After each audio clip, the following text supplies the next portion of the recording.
Hey,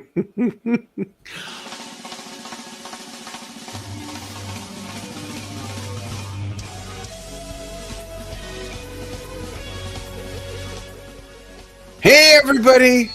Steven over there and Dan here with the 175th Yesshift episode, not counting our news desk reports. And so what does that mean, Steve? Like about 300 shows by now?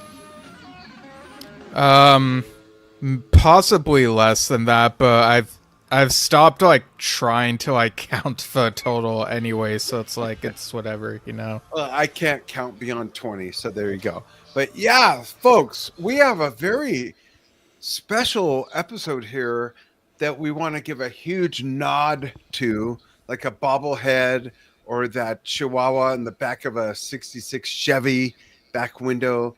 This is a very adventurous project by Dave Kerzner, recreating The Lamb Lies Down on Broadway with an album called It. And if you're familiar with the Lamb album, you'll know the reference of it. So, Steve, like, where do we begin? Yeah, so I'll start with like the credits of like who was on this. So Perfect. yeah, so this is I titled think Dave's on it, right? Is Dave on it? Yeah, he is. And we interviewed him back in November. He talked a bit about the making of this and the lead up to when Over this a would long come period out. of time. Yeah, like he'd been working on it for years, and then, you know, every now and then he would post about how he's still trying to get the mix just right, which I totally understand. You know, I'm trying to get into working on my own audiobook. I've done the voices, and I just need to like edit them, and it's got to be a whole thing. But yeah, so this album came out within the past month, I think, and it As includes we're live on February, whatever it is. What is it? yeah 20th? So whenever you're watching this, just for context of time. yeah. I mean, people can just look at the date in the app or site or whatever, but yeah. So this tribute album includes Francis Dunnery, Dave Kerzner, Nick DiVirgilio, Fernando Perdomo, Billy Sherwood. I think we've talked to him before. We know who he is as Yes A fans. stellar lineup. Yeah. Yeah, Stephen Rothery, Nad Sylvan, Martin Levesque, Lee Pomeroy, who of course played with Air W, Dan Hancock, Stan Cote, Roger King, Ian Benhamo, Matt Overdrive Thomas, I guess that's a nickname there, Dave Schultz, and more. And under mix consultants, I see Francis as well as Simeon Spiegel. Yeah. And Nad from Steve Hackett's band, lead singer. This all-star lineup. And, you know, the first thing I want to say is that if you're going to do a remake / tribute album, this is like way out of bounds, in my opinion. This is way out of bounds in the way that it is a seminal prog album. Close to the Edge, Lamb Lies Down on Broadway, in no particular order. These are the two most seminal prog epics. Passion Play by Jethro Tull. And if you're going to tackle one of these, basically you're freaking nuts. And Dave Kerzner is kind of nuts. And the result of this, after months since, like you said, Steve, that we spoke to him when he was working on it and grinding away at the mix once again, it's so impressive. It's amazing. This is not your four on the floor. No offense to AC/DC, but if I can use them as an example, this is not your four on the floor, 4-chord, structure. This is freaking crazy. So what album you gonna redo? Maybe Lamb Lies Down on Broadway. Wait, what? It's nuts, and the result is so satisfying. So let's dig into that. You start. What are some of your favorite moments, most impressive moments? like run with it. There's so much to talk about here. Yeah. Sorry, I'm just making sure my mic is still connected because Yeah, you're there's like a little fine. You thing. sound great. Yeah. Um, for me, so I feel like I need to start by like a little bit about my connection with the original I was Genesis going to album. ask you, like how familiar are you with the whole album? Right. Because I get the vibe that you're more intimately familiar with it than I am, because you've had more time to listen to it more and more frequently over the About years. 40 years. Yeah, yeah, well, it came out 50 years ago, something like that, but yeah. And so when I got into Genesis in like the late 2000s, I went through all their albums, and The Lamb Lies Down on Broadway stood out to me as like, okay, this is definitely my favorite of their albums. Oh, wow. I didn't know that. Yeah, and I think since then, people, I might lose my prog street cred for this. Like over the years, I've probably listened to the whole thing no more than a handful of times start to finish, because there's just so much music and there's only so much time, and I do all Okay, these so you're fired. So, what I want to talk about on this episode, I'm just kidding. right. Um, but yeah, so to tackle that album, I knew it was a huge deal, and you can tell, like it's done with a lot of love, really understanding what makes that original album great, but also making it feel like, it's not trying to follow trends or anything in terms of sound. It's trying to, what's the Lamb story if it came out now type thing. It'd still be way ahead of its time, I think. Right, yeah. And you know Cause what? Can I jump in and just make a comment? sure. So Peter Gabriel left Genesis after this tour, and I've never read this or heard this. This is my own hypothesis that maybe Peter had the same sort of feeling as Bill Bruford did when he left Yes. Yeah, I was actually thinking of that earlier. Like Really that was feels kind of close to the similar. edge. Yeah, Yeah. like maybe this was the pinnacle of what they could offer, and then they just exit stage right, switch gears. Like, is that what you were thinking? Yeah, like I was thinking, I wonder if one of the reasons Peter left, like, there are multiple reasons we've heard, but really leaving after Lamb is kind of like leaving on a high note. Oh yeah, you And leave it all on the field. Absolutely. yeah, and I do have kind of a question, like in terms of like the context of prog rock and that era. So, something that we hear with Yes is that depending on the fan, some listeners might say they got super indulgent with Tales from Topographic Oceans. In your experience, do you think there's a similar sentiment with Genesis and Lamb Lies Down on Broadway with some people? Number one, yes, I agree. And number two, I think it's totally okay. There's nothing wrong with being indulgent and just, I think, musically spilling everything out you've got into an album like Close to the Edge or The Lamb Lies Down on Broadway or The Missing Piece by Gentle Giant and on and on and on. And Brain Solid Surgery by ELP.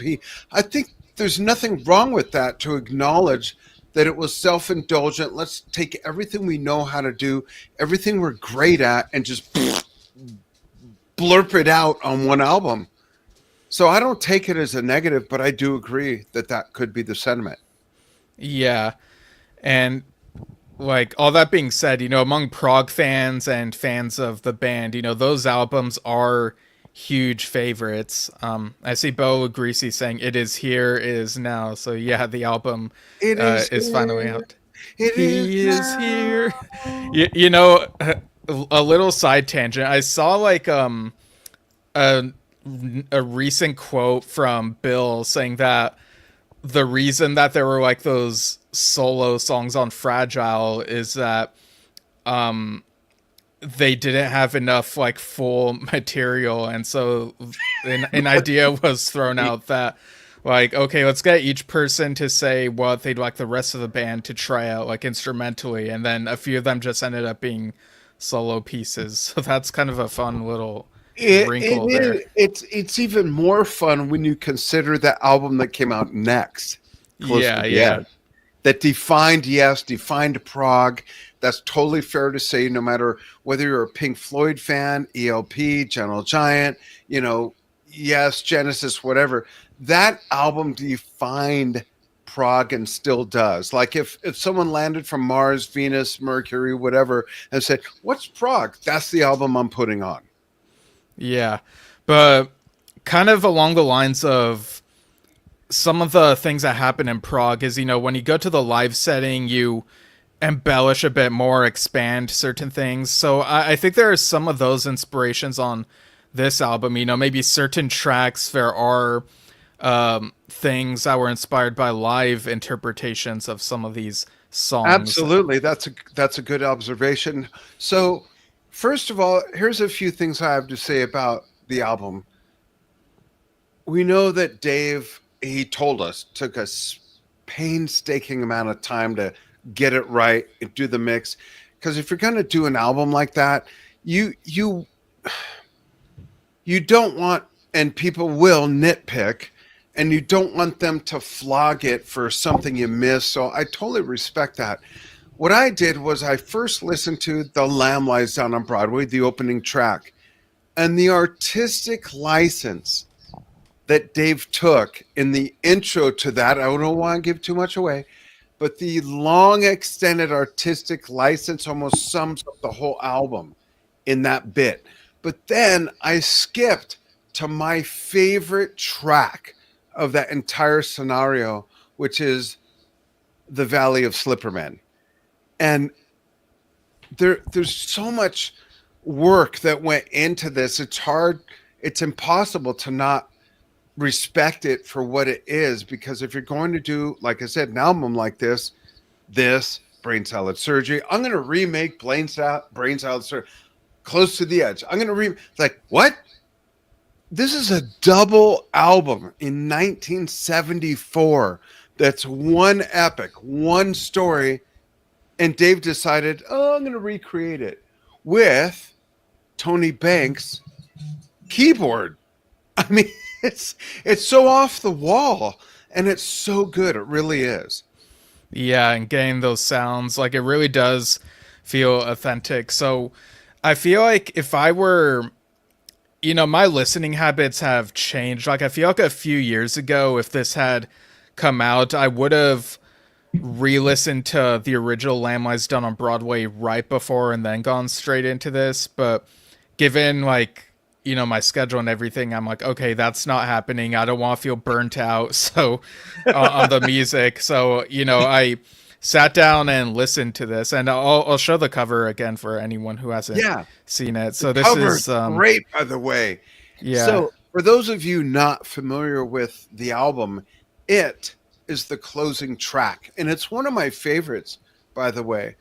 And just the collage of the New York stuff. This is a brilliant. And normally, when we review albums, we start from the cover and work inward. We didn't do that this time, but the cover is freaking brilliant. That's my take on it. Do you yeah, like and it? and I like the sound effects with like the cars and stuff, and Yeah, it's New li- York. yeah, listening to this album, it really does feel like you're watching it or experiencing it in a theater, and you go outside and stuff like that, and like it really does capture that feel. There are even a couple extra tracks on the standard version of this. So one of them says like end credits, so it really Right. is kind of treating this like a film type thing.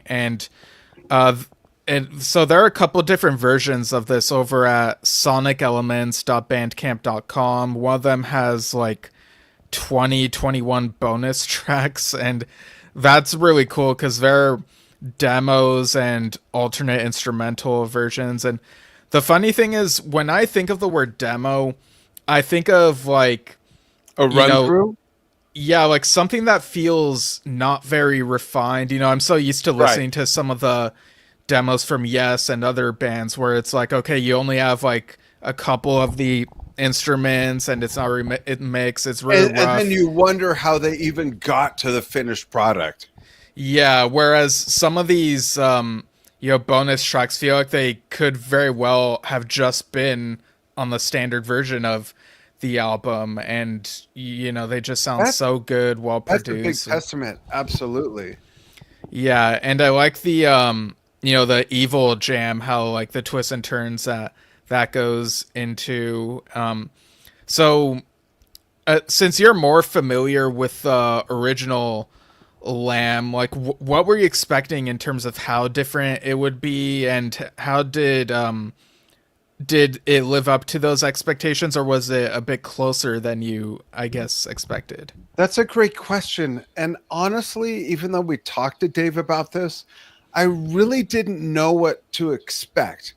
I mean, I presumed it would not simply be a carbon copy with Right. more modern musicians like Billy and Nick, etc. Yeah, some of the tracks are a couple minutes longer. Yeah. Yeah, and the thing that caught me happily by surprise is right at the beginning of the album. When you put on The Lamb Lies Down on Broadway, if you know the original version, you imagine the piano.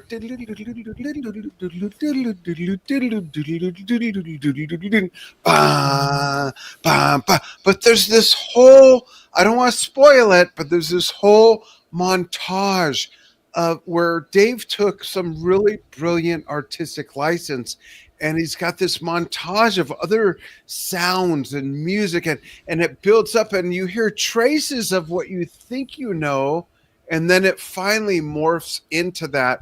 That's when I knew this was really going to be a huge nod and a work of art. And I would love to know what the members of Genesis that played on this think of it. Phil, Tony, Steve, Mike, etc. I mean, it really is pleasing. So, just for context, I got introduced to the Lamb Lies Down on Broadway in 19. Well, they're right away. It's old. 1980. I'm gonna say 2 or 3. Oh, okay. So you're later. You were a I bit weren't late to Genesis than what I expected. Yeah. in that iteration. Yes, Yeah. because it was 1982, I think, in Opus One, when I was in the band Opus One, when our lighting director, I remember the moment when he said, I was at his house for a party, and he said, "So what do you think of The Lamb Lies Down on Broadway?" And I said, uh, is that a George Benson song? And he said, "What?" And I said, on Broadway. He said, "No, no, it's a Genesis." He gave me the cassette, and I literally wore that thing out until it had no magnetic qualities to be able to be played. And that was 1982 or 3, I want to say. And here we are, 2028 or 30, whatever the year is. And it is one of my very, very, very, very, very, very, very favorite albums. And as epics go, it's probably Tales, The Lamb, and A Passion Play.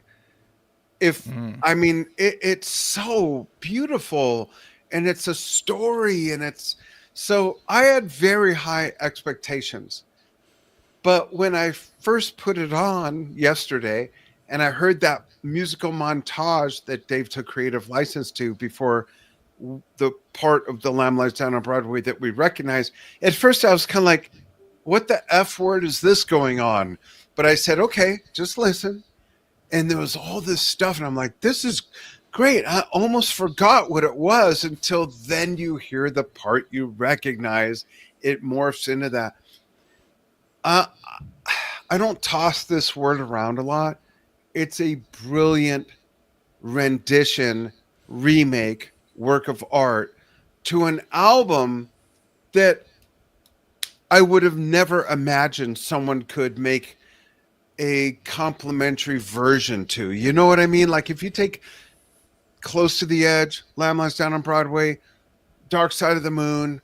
You know, think of albums like Brain Salad Surgery. If someone says, "Oh, I'm going to do a remake of that," yeah, okay, whatever. Go see your psychiatrist. It's like, right? I would never expect something this respectful, this artful, this so much homage while having creative license and getting away with it. And for those of you who don't know, Steve and I do not kiss ass. Like if something sucks, we'll say, "Yeah, I don't know if I like that."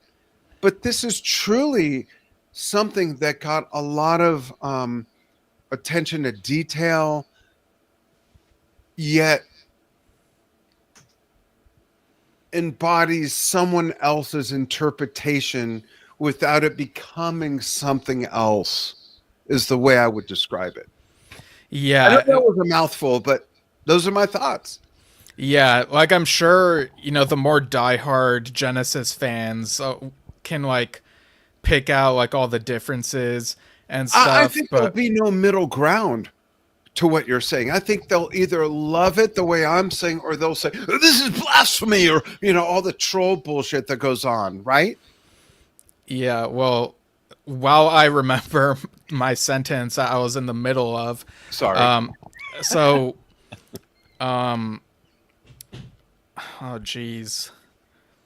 Oh, so, yeah, so some fans would be able to pick out, like, all the differences, whereas someone like me who's, like, heard the original, several times, but it's been a while, and listening to this and having heard some of the live versions of the tracks, it's like when I think of all of these different versions, including this particular take that Dave put together with all these amazing musicians, like Well, they amazing all musicians and Billy Sherwood.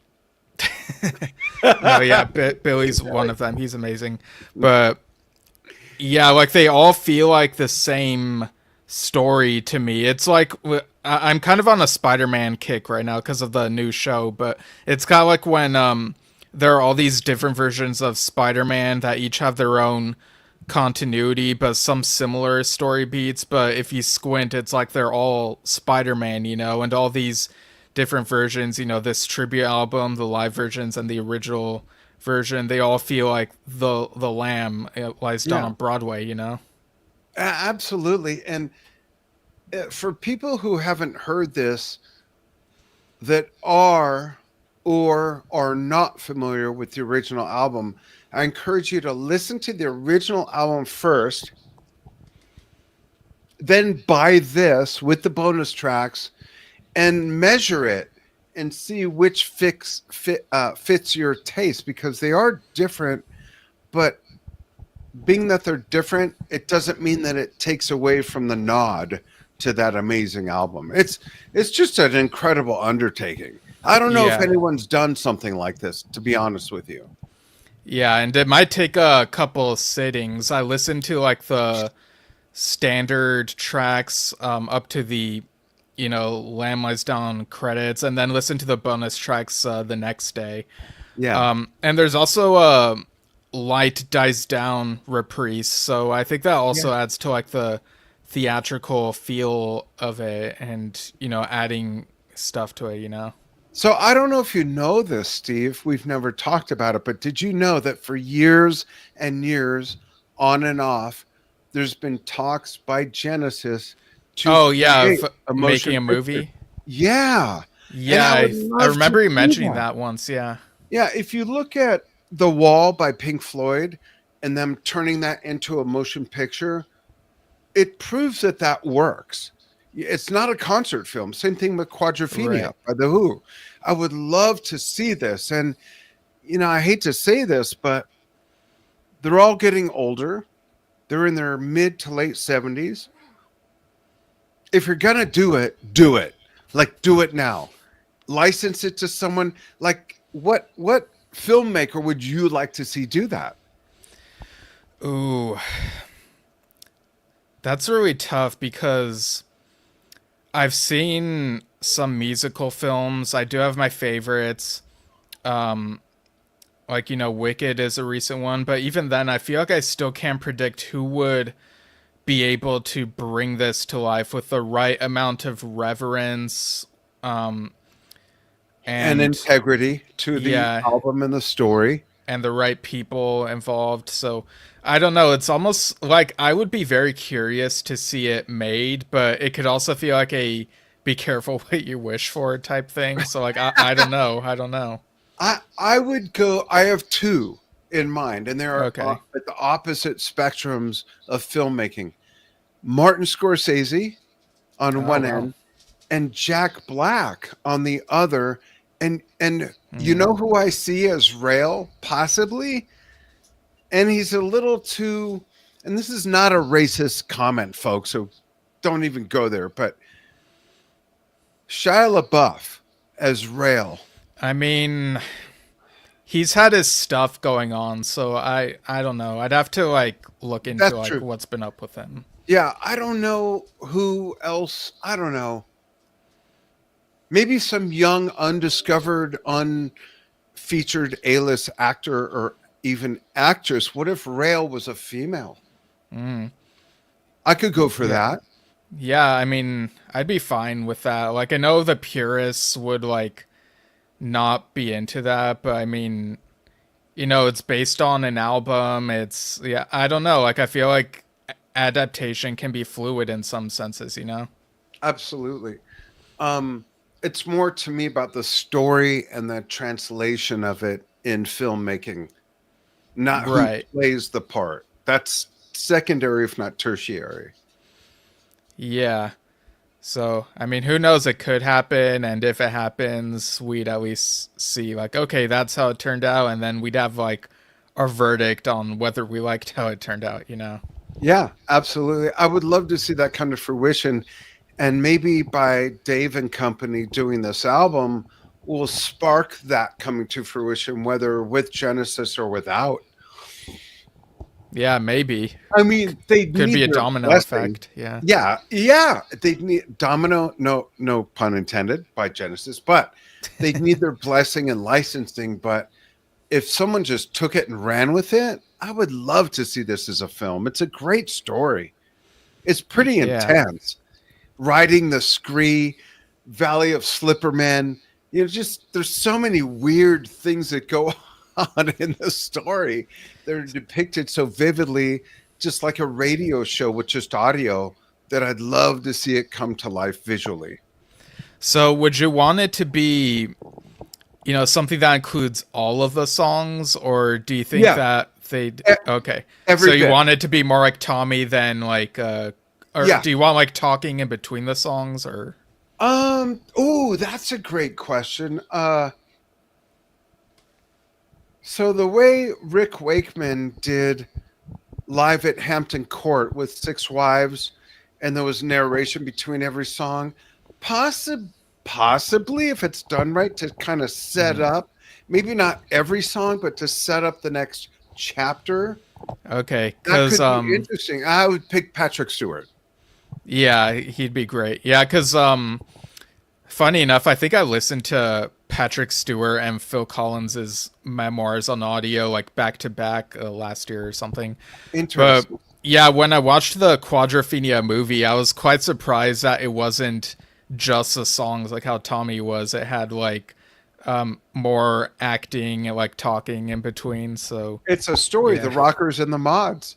yeah, And my favorite scene is in the bathhouse where you've got a mod in one tub and there's a curtain and the rocker in the other tub, and they're getting on, they're talking, there's this rapport being built, and then they get out of the tub, they get dressed, and they see each other and realize, whoa, we're like kind of peripheраted enemies socially, but we just had this great conversation through a curtain.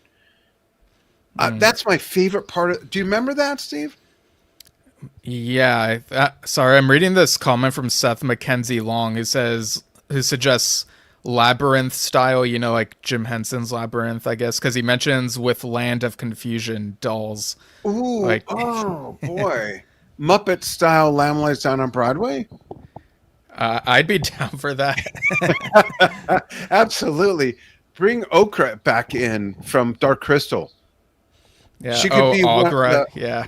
yeah, she could be like the head of the Valley of Slipper Men and Yeah. women. That's Yeah. an I mean, interesting take. yeah. I mean, there need to be more puppetry films. Yeah, definitely. But Muppetry. Muppetry. yeah. Not puppetry or marionetry, Muppetry.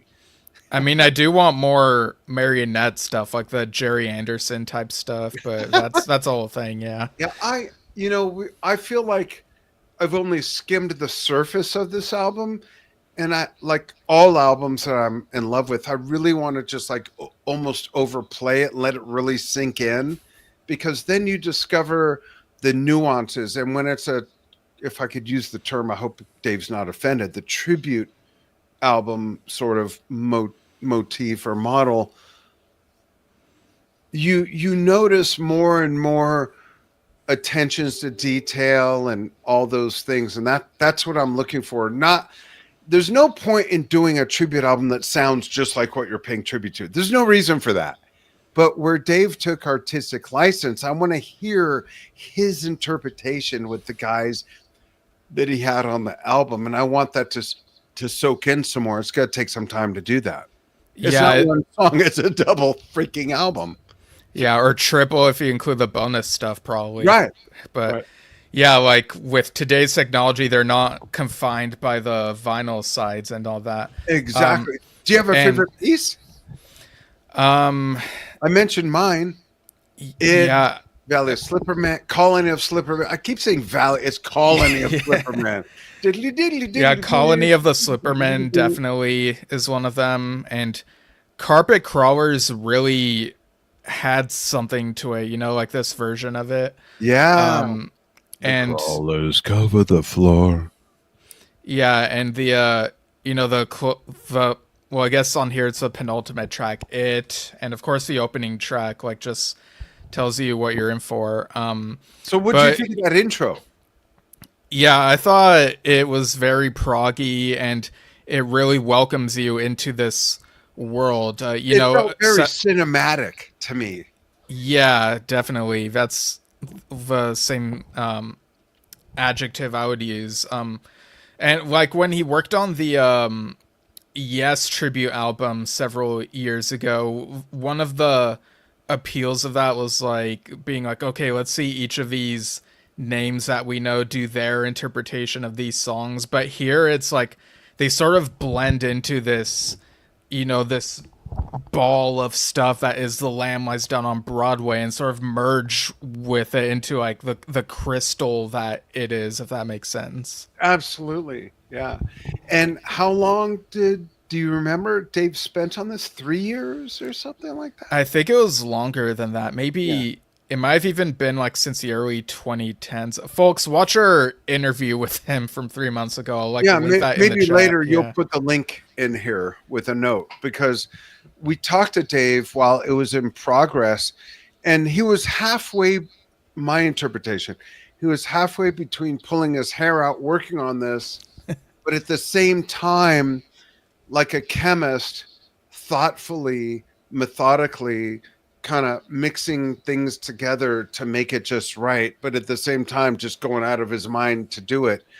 I can't even imagine the painstaking work on this, because if you, again, I'm sorry to belabor this, but if you take one song, if you take And You and I, The Revealing Science of God, Carnival 9, First Impression, we can go on. If you take just one song like that you're going to pay a huge tribute to, he took not a whole album, a double album with bonus tracks. Like, did Dave eat the brown acid? What happened here?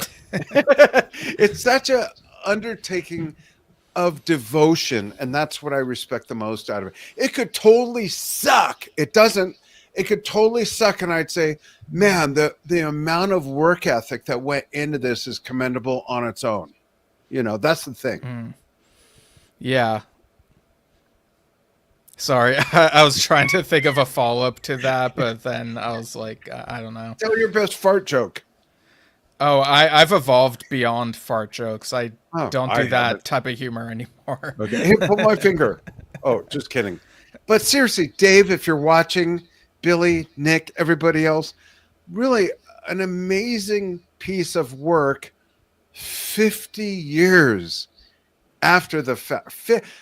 Think of that for a moment, that work of art came out 50 years ago. I don't Yeah. think we will ever repeat the music from the 70s. I really don't. There's still a lot of great music. Dream Theater, Haken. I'll go as far as say Taylor Swift, Beyonce, Janet Jackson, etc. Whatever genre you pick, great music. Never will the epics of the 70s be repeated. Close to the Edge, Tales and Topographic Oceans, A Passion Play, Thick as a Brick, Lamb Lies Down on Broadway. That'll never can happen again. I mean, people have heard my stance on that, so I feel like I'd be repeating myself. What But is it? I don't know if I know. yeah, I've mentioned it on the show like from time to time that like I feel like great music is always coming out, even epic stuff comparable to the 70s stuff. Yeah, I It's just remember. that Yeah. it's not the first time anymore, and it's not like as in the mainstream as It's not um the yeah. trailblazing factor that those had, Right. which is So okay to yeah, follow in that so trail. like I partially agree. I guess I would say I don't know. That's fair. Yeah. You're entitled to be incorrect. Just kidding, just kidding. Any more comments? Let's take a look at comments. Let's give Yeah, some we got shout I outs. think there are like just some stray comments from lurkers. But I've read the ones that are relevant to Rinaldo this. Cato, arriba con naive jugoros. Okay, thank you. Christy Zimmerman says all the best. All. Hold on, let me put my reading. Yeah, I don't even know if this is a real person, to be honest. What does that mean? Yeah, I don't know. All the best. Go hard. Proud of you. Enjoy your trip and experience. Ranger, well, bye. Yeah, I don't know so what that's all about. Seth McKenzie Long says, Shia, regarding Shia LaBeouf. Shia is a real artist. He was a brat, but got kicked down, humiliated, and has come out the other end a beautiful person. It could work. Okay. well, like I said, I would need to look into it. I thought there was like some controversy or something, but I'd have to There look was. into it. Yeah, there was. Um, what's this one here? Big Train is certainly an epic. I agree. Bella Oh said, yeah, I loved their album from last year. Yeah. yeah, absolutely. We got to have them on again. Yeah. But yeah, so check it out, folks. Steve will put the link in there if he hasn't already. I'm loving this. I want it to soak in. You Yeah, know when I definitely. listen to the music the most? Do you know when I listen to music the most? When you're cooking. It is when I cook. I get out my boombox blaster and I put on music and I blast it. When I'm driving for a long time, I listen to business audiobooks. But music when I cook, I don't know, somehow those go together. So I might go make a sandwich and listen to this. Okay, cool. Yeah, great achievement. I hope that it gets traction against the amongst the prog world and whatnot because a lot of work went into this and it deserves a huge nod. And I hope Genesis chimes in and gives their thoughts on it. Now, I wouldn't be surprised if they said, "Wow, we should have made it sound like this." Yeah, I mean, if that you would be listen, something. Yeah. it would. If you listen to the original version, it's actually kind of raw compared to this. Right. Yeah. Well, that's what 50 years will do. 50 freaking years. Those guys were in their 20s when they recorded that. Yeah. That makes me sad. Me too. It's like, oh my gosh, I'm 60, whatever, and I can't hang with that, let alone Close to the Edge, Tales from Topographic Oceans, A Passion Play, et cetera, et cetera, et cetera. All those guys were in their 20s. It's amazing. The Led Yeah. Zeppelin albums. I mean, just I don't know what happened, Steve, to either society or the gene pool or what goes into our food that made all that go away because we have not seen that since the 70s. Not there's not been great music, but nothing that's been like landmark groundbreaking like that. And that's the thing. There's been I no think you just ground. need to listen to more music, honestly. Oh, okay. Do you have any recommendations? I'll see what I can think of later, but I admit I'm kind of old school in my music. I have a narrow lane, but it's very deep. Very deep. right, yeah. Cool. All Any right, last so words on this? no, I think people like we pretty much conveyed like how much we enjoy this album. So folks, get it at sonicelements.bandcamp.com, and you can follow us at Yesshift on YouTube and Facebook, and search us in podcast apps, and you can probably find us there. We're easy to find. And write to us, yesshiftpodcast@gmail.com, and with any You're, feedback, suggestions, whatever. exactly. You're welcome to suggest stuff, complain. We're used to that. Complain. Send suggestions. What album, artist would you like us to cover that's related to the Yes universe? Yeah. All right. All right. Thanks, everybody. We'll All right. see you soon. Thanks, everyone.